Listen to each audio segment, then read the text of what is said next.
kita kali ini, yang mana ini akan menjadi video terakhir dari keseluruhan materi kita mengenai belajar membaca dan menulis notasi musik barat. Nah, di video kali ini kita akan sama-sama belajar mengenai elemen musik lanjutan. Nah, yang pertama kita akan mempelajari mengenai tanda dinamika. Nah, tanda dinamika ini digunakan untuk menunjukkan seberapa keras atau pelan not itu dibunyikan. Jadi selain untuk memberi tanda atau menjadi tanda seberapa keras atau pelan not ini dibunyikan, ini juga menjadi penentu dalam sebuah karya atau sebuah musik secara dinamikanya gitu. Jadi tanpa ada dinamika ini ya musiknya hanya terasa flat saja. Namun dengan ada dinamika ini secara ekspresi musik itu akan lebih terlihat jelas karena dinamis yang dibentuk oleh dinamika yang ada, yang nanti sama-sama akan kita coba praktekkan di not atau di bagian musik yang sudah saya tampilkan di depan ini. Nah, kita akan mulai dari yang lembut dulu. Sangat lembut ini biasa disebut juga dengan pianissimo. Nah, jadi tatarannya itu, kalau pianissimo ini mungkin tidak terlalu jelas ya, tidak terlalu kentara kedengarannya, tapi kurang lebih piano ini nanti sebenarnya menyesuaikan seberapa pelan kalian memainkan, karena mau itu pianissimo atau itu piano atau forte, nanti yang akan kita coba sama-sama itu tingkat seberapa keras atau seberapa pelannya itu tergantung dari masing-masing pemain. Makanya perlu juga kita sebagai pembuat musik itu melakukan komunikasi dengan pemain berkaitan dengan ekspresi ini, dinamika ini. Karena misalkan main dalam sebuah ensemble itu belum tentu pelannya pemain biola itu mungkin sama dengan pemain viola, atau bahkan pemain biola satu, violin satu itu mungkin berbeda dengan secara ekspresi pianissimonya dengan violin 2. Maka dari itu penting, selain kita menetapkan tanda dinamik ini, kita juga harus berkomunikasi dengan pemain dan menyetujui tataran atau takaran seberapa keras atau seberapa pelan sesuai dengan tanda dinamika yang sudah kita tuliskan pada notasi. Nah, untuk lebih memperjelas, saya akan coba bandingkan pianissimo ini dengan forte gitu. Jadi 2 bar saya akan taruh pianissimo. Jadi sepanjang pianissimo ini, walaupun kita taruhnya di bawah not pertama, sepanjang bar ini seluruhnya, kalau tidak ada tanda dinamik yang lain, itu akan dimainkan secara pianissimo atau secara lembut, sangat lembut. Jadi ada pianissimo, ada pianissimo, itu lebih lembut lagi, tapi mungkin tidak perlu sampai ke situ ya. Jadi tatarannya hanya dari pianissimo, piano, mezzo forte, mezzo piano, mezzo forte, forte, dan fortissimo gitu. Kita mulai dari pianissimo dulu. Ini saya coba 2 bar ini pianissimo, lalu bar berikutnya ini saya akan pakai forte untuk pembanding aja. Coba kita mainkan. Ini lagu Ibu Kita Kartini ya, sederhana aja.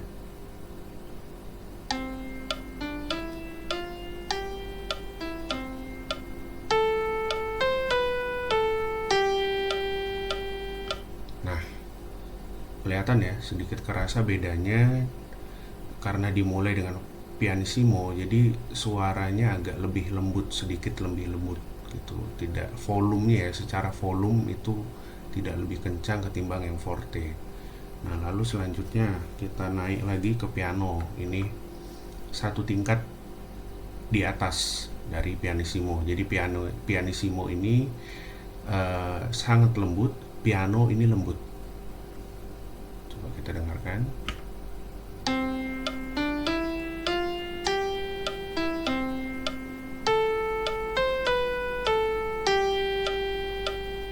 Nah, mungkin tidak terlalu jelas perbedaannya ya. Jadi untuk piano seberapa lembutnya dan forte ini nanti seberapa kerasnya, itu semua tergantung dari kesepakatan antara kita sebagai penulis, pembuat musiknya dengan pemain. Jadi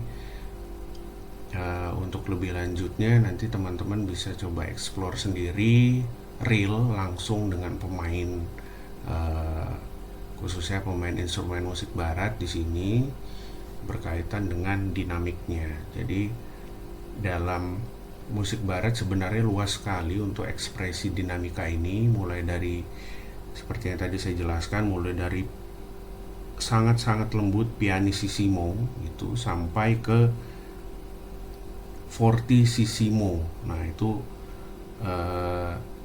sangat keras gitu ya. Nah ini coba mungkin saya taruh piano dengan fortissimo gitu.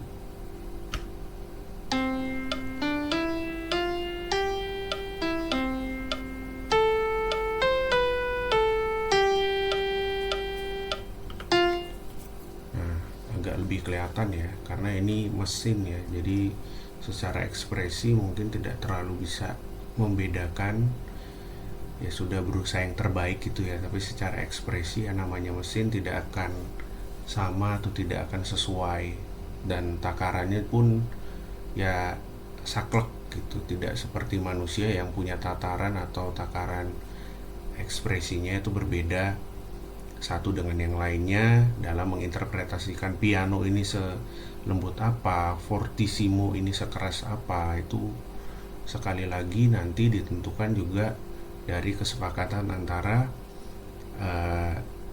komposer dan pemain maupun antar pemain di dalam ensemble atau mungkin orkestra seperti itu. Oke, lanjut. Yang selanjutnya ada lagi mengenai perubahan dinamika. Jadi misalkan ini dari piano, atau mungkin biar lebih kelihatan jomplang gitu ya. Jadi dari pianissimo ke fortissimo. Ini saya akan coba memberikan tanda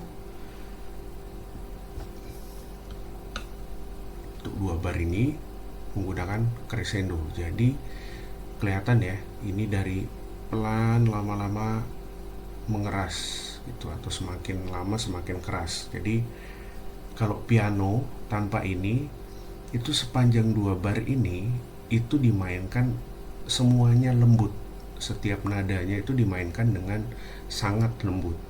Nah kalau dari pianissimo ini kita kasih tanda crescendo ini, jadi antara not pertama, not kedua, not ketiga, keempat dan seterusnya itu dimainkan semakin lama semakin keras. Itu seperti tandanya ini, semakin lama semakin keras seperti itu sampai menuju ke fortissimo seperti itu. Kita coba dengarkan sama-sama.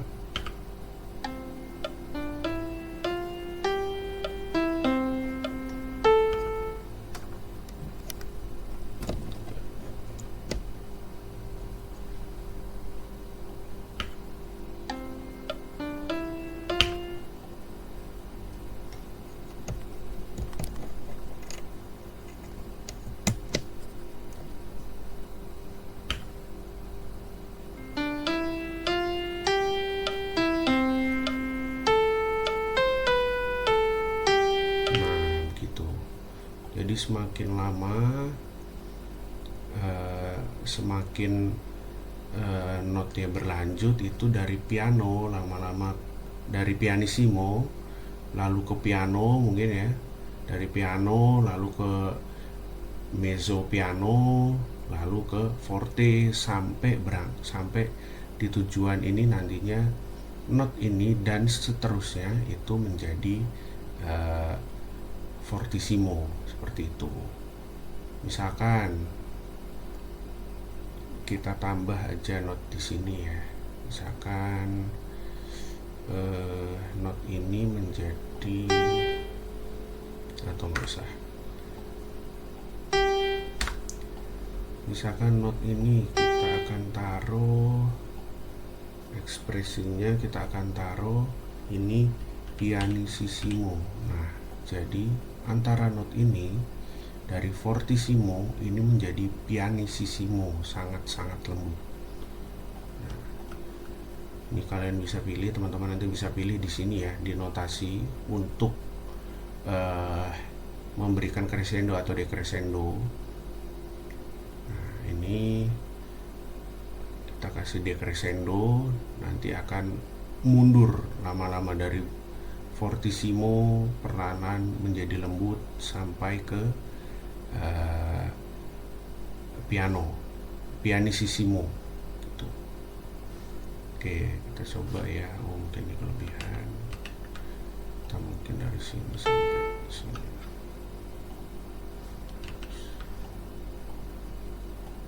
Nah gitu. Oke, kita coba ya.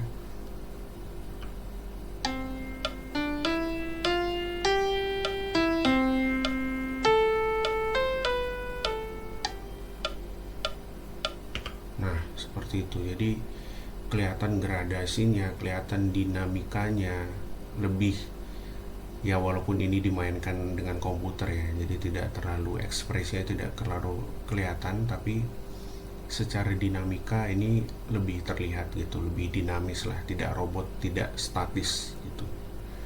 Nah, oke, selanjutnya kita akan mempelajari mengenai tanda artikulasi. Jadi yang pertama itu ada namanya staccato. Jadi staccato itu nada itu dimainkan dengan pendek dan terputus gitu. Jadi mau nadanya panjang seperti ini atau mungkin dua ketuk gitu, kalau sudah mendapat tanda staccato itu pendek sudah dan terputus-putus. Nah, ini saya akan coba kasih contoh di sini ya. Sepanjang ini aja, satu bar ini saya kasih staccato di sini ya. Ini di sini. Nah, ini staccato semua. Misalkan kita coba dengar yang sebelumnya.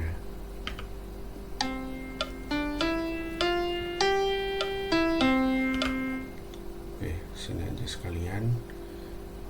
Nah, kalau staccato gimana? Coba kita dengarkan.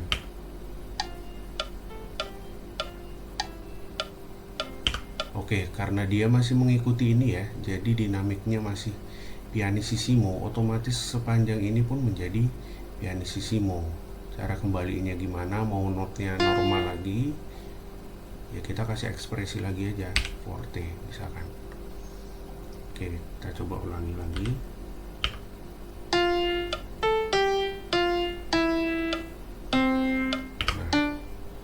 Jadi istilahnya dengan staccato itu dimainkan secara pendek dan terputus-putus gitu ya. Lalu selanjutnya ini legato. Nah, legato ini dimainkan dengan apa ya, bersambung dan mengalir gitu. Ibaratnya mungkin jika digambarkan itu mungkin dengan dalam satu tarikan napas gitu. Jadi misalkan ini saya hilangkan dulu, kita pakai legato sepanjang ini ya. Misalkan ini legato, ini juga ada di sini ya, legato.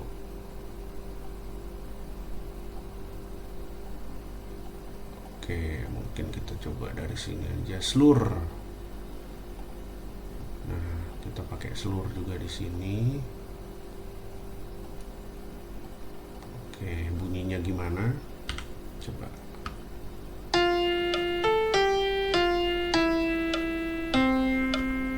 Atau misalkan biar ada perbedaannya, kita hanya pakai slurnya itu antara not ini. Jadi slurnya ada di sini ya. Di notation slur. Slur itu sama juga dengan legato. Misalkan dua not ini slur, dua not ini kita kasih staccato. Coba.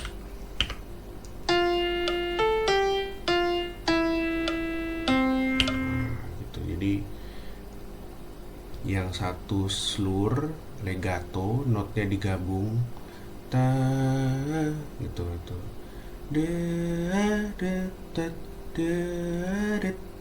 Gitu. Jadi secara permainan atau secara bunyi itu kalau legato, dapat tanda legato itu bersambung nadanya. Jadi dalam satu tarikan nafas, satu bunyi itu yang tidak putus, sedangkan staccato itu putus dan pendek gitu. Lalu selanjutnya ini ada aksen. Misalkan kita taruh aksen. Aksen itu semacam staccato, cuman lebih kuat. Ada semacam aksen penekanan di situ. Nah, aksen juga ada di sini ya, di keypad ini. Coba kita taruh di sini aksennya. Oke, atau kita tambah di sini juga aksen. Nah, gitu.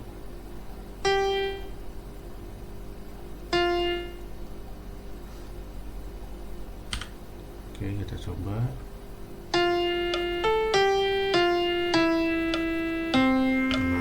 Misalkan yang ini mungkin biar dapat gambaran. Nah, kita coba perbedaannya apa. Ini kita sudah menggunakan slur, atau gini aja, slur, aksen, dan staccato. Bunyinya seperti apa.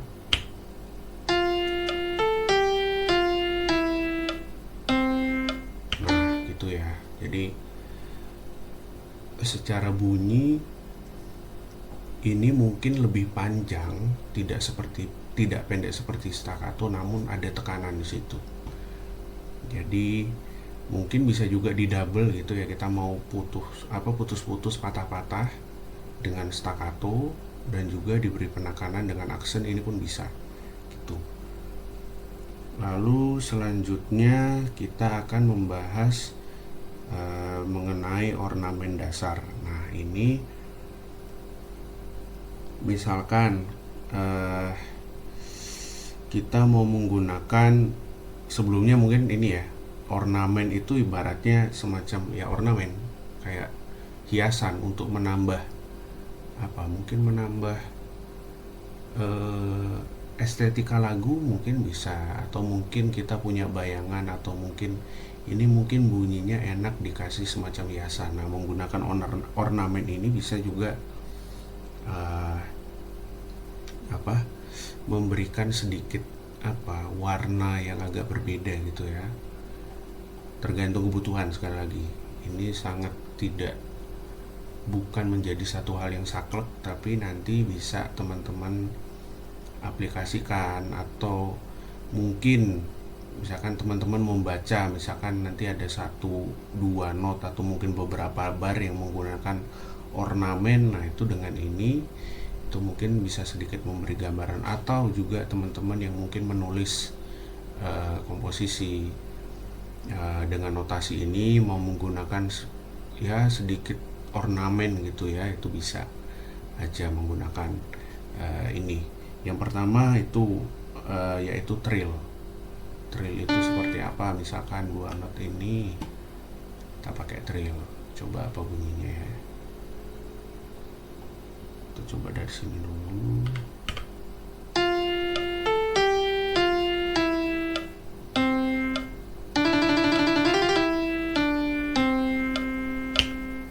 Gitu ya. Jadi rada aneh, cuman misalkan coba sini aja.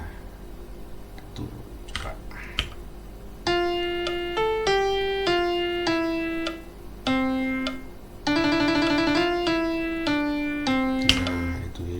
Itu semacam apa ya, jadi note D ini dan note E di atasnya itu dimainkan berganti-gantian secara cepat gitu, gitu. Jadi D E D E D E D E gitu ya, sampai nanti masuk ke note selanjutnya F.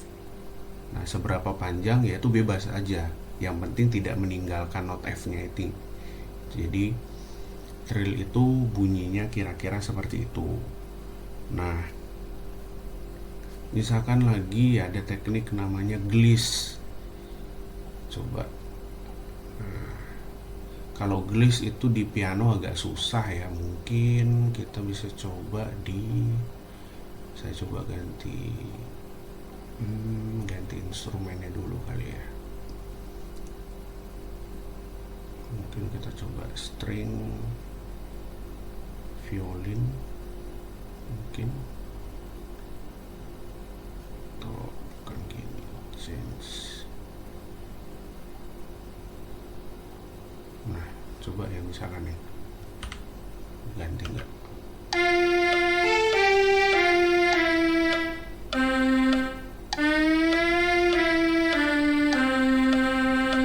Nah gitu, kalau di piano nggak bisa, itu nggak ada itu ngek gitu. Jadi gliss itu dia kalau di viola atau mungkin di alat-alat string itu dia dari note D ini dia tarik sampai ke note F. Nah gitu. Jadi ada semacam tarikan-tarikan gitu ya, dari D tarik ke F. Nah seperti itu. Oke, ini kan sudah uh,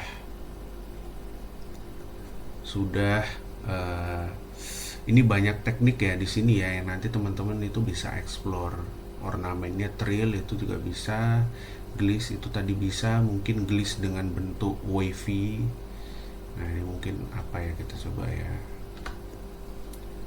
Ini nanti teman-teman bisa explore sendiri sesuai dengan bayangan atau imajinasi bunyinya teman-teman sendiri seperti apa ketika menulis. Dan itu nanti selain menulis tentu harus dikomunikasikan semacam ini. Jadi tidak hanya berhenti di tulisan, tetapi dari tulisan teman-teman gimana nanti para pemain itu membaca dan memainkan sesuai dengan yang kita mau gitu. Oke, sama aja, tapi sebenarnya kalau aslinya itu tidak sehalus itu ya, karena bergelombang itu gini. Jadi violin dari D, nada D ini ke F itu nggak lurus gini, tapi ada bergelombang ini sampai F. Nah ini karena ya berhubung ini mesin, jadi tidak selalu bisa memainkan sesuai dengan tandanya, tapi setidaknya mungkin teman-teman akan bisa dapat gambaran ketika nanti mencoba mempraktekkan gitu ya. Oke, mungkin sekian dulu video dari saya. Jika ada yang kurang jelas atau ingin ditanyakan, nanti bisa teman-teman coba hubungi saya melalui email yang nanti akan saya cantumkan, atau mungkin di nomor yang akan saya cantumkan juga begitu. Selain itu nanti juga teman-teman itu bisa membaca manual book yang sudah saya sediakan, bisa silakan di download mengenai materi video, dari video yang pertama sampai video yang terakhir ini, untuk menjadi bahan bacaan lah, untuk sedikitnya memperkaya dan diharapkan bisa digunakan untuk menjadi referensi dalam teman-teman belajar membaca dan menulis notasi musik barat. Oke, kira-kira begitu. Sekian dari saya untuk video kali ini. Jika ada kurangnya saya mohon maaf. Terima kasih dan sampai jumpa di lain kesempatan.